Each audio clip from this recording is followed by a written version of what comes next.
এটা রথের দিনের ভিডিও। অনেকটাই দেরিতে ভিডিওটা ছাড়ছি, যেহেতু ঘুরতে যাওয়ার ভিডিওগুলো ছাড়ছিলাম তাই এই ভিডিও এডিট করে ছাড়তে একটু সময় লাগলো।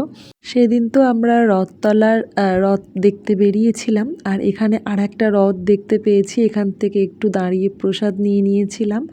আর অনেকটাই দেরিতে বেরিয়েছি, তো ভাবছিলাম হয়তো পুরো রথটা না দেখতে পাবো না। তো এখান থেকে দেখা যাচ্ছে জগন্নাথ দেবের রথটা। তো চলো রথের সামনেটা যাই, ওখান থেকে জগন্নাথ দেবের দর্শন করাবো। আর মারাত্মক ভিড় এখানে প্রত্যেক বছরের মতোই।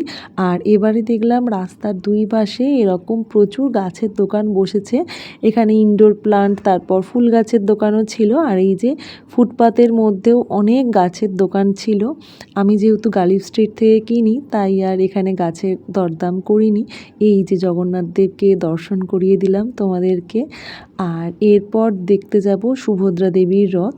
এই মাঝেরটা হচ্ছে সুভদ্রা দেবীর রথ।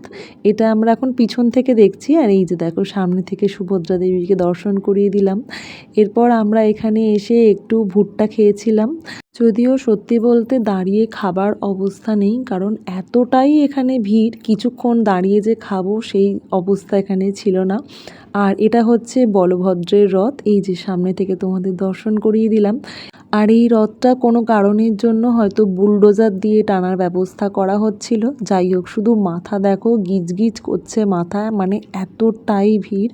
আর গলির ভেতর তো একটা মেলা বসে, সত্যি কথা বলতে মেলায় দাঁড়িয়ে যে জিনিস দেখবো সেই উপায়ও নেই, এতটাই ভিড়। এখানে ক্রোশেটের কয়েকটা জিনিস একটু দেখছিলাম। আর এখানে ওই জিলিপি, গুড়কাঠি ওই সবের দোকান বসেছিল। আর এদিকটায় ছিল কাঠের জিনিসপত্রের দোকান, কিন্তু দাম অত্যাধিক বেশি চাইছিল, যার জন্য কিছু কেনা হয়নি। আর এখানে ওই ঠাকুরের কাঁসার জিনিসের যে দোকান ছিল, সেখান থেকে একটা প্রদীপ কিনে নিয়েছিলাম। ওটার দাম একটু ঠিকঠাক লাগছিল। যাই হোক, এরপর কিছু দেখার পরিস্থিতিই নেই, এতটাই ভিড়। তো ফিরে এসেছি।